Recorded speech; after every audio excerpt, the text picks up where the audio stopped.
বলছি আজকে কি বিষয় জানলেন? বিষয় উনি শারীরিকভাবে সুস্থ আছেন, মানে আজ আসবেন? আজ আসবেন? আমার খুব কাজ আছে, আমাকে বলবে।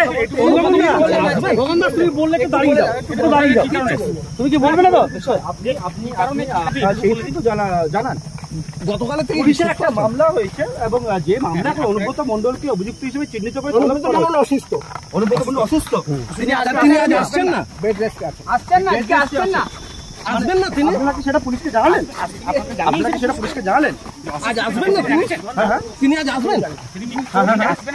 আর ফাটার কোনো কথা বলবেন না? একটা বিষয়, সেটা হচ্ছে অনুব্রত মণ্ডলের সঙ্গে কথা বলতে আমি আসিনি, আমি অন্য কাজে এসেছি। আমি বলছি আপনি তো এলেন, আমি ইনফর্ম করলেন, গেলাম, দেখলাম আইনজীবীর সঙ্গে একটাই অনুব্রত মণ্ডল, তিনি তার বিরুদ্ধে মামলা হয়েছে, পুলিশের নোটিশ গেছে এবং তার পরবর্তীকালে আপনারা কি জানালেন পুলিশকে? আপনি শুধু এইটুকু বলে দিন দাদা, অসুস্থ, তিনি কি আসবেন না আসবেন না? আজ কেমন আছেন অনুব্রত মণ্ডল? কেমন আছেন? পার্টি অফিসে গিয়েছিলেন, আমরা দেখেছিলাম, মানে সেই বিষয়টা মানে কি হয়েছে হঠাৎ তিনি কি অসুস্থ হয়েছেন? এখন কি বেড রেস্টে আছেন? বাড়িতে আছেন, বিছানায় আছেন। আরে বাবা, তাহলে তিনি আজ আসতে পারছেন না? গগন বাবু, অনুব্রত বাবু আজ আসতে পারছেন না? এরপর আমি আর একটা কথাও বলবো না। বারবার বাংলা বোঝেন কি বোঝেন না? না, আপনারা যেহেতু মামলা হচ্ছে, সেই মামলার আমরা জানতে চাইছিলাম আপনারা কোর্টের দ্বারস্থ হয়েছে?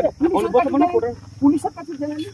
অবশ্যই, কিন্তু যেহেতু আপনি এসেছেন, আমি এসেছি আপনাদের সঙ্গে কথা বলতে আসিনি, আমি ব্যক্তিগত কাজে এসেছি। হ্যাঁ, কিন্তু যে ঘটনাটাই ঘটেছে সেই ঘটনার পরিপ্রেক্ষিতে আমরা জানতে চাইছি।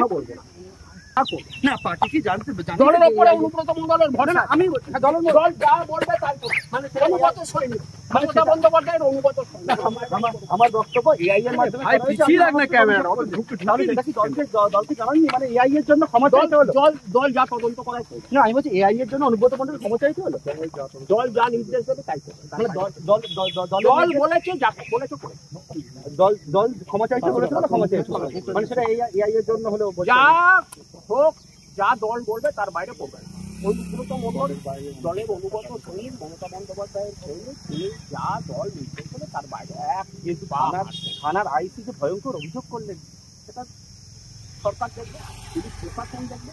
মানে এই অভিযোগ ভয়ঙ্কর হয়ে গেল, কি মনে হচ্ছে এই রেকর্ডিংটা লিক হয়ে গেল?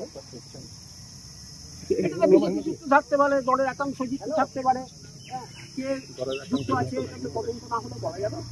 আমার প্রশ্ন হচ্ছে, আদালতের তরফ থেকে অনুব্রত মণ্ডল হয়েছে না, হবে না, যখন দরকার হবে তখন নিশ্চয়ই হবে।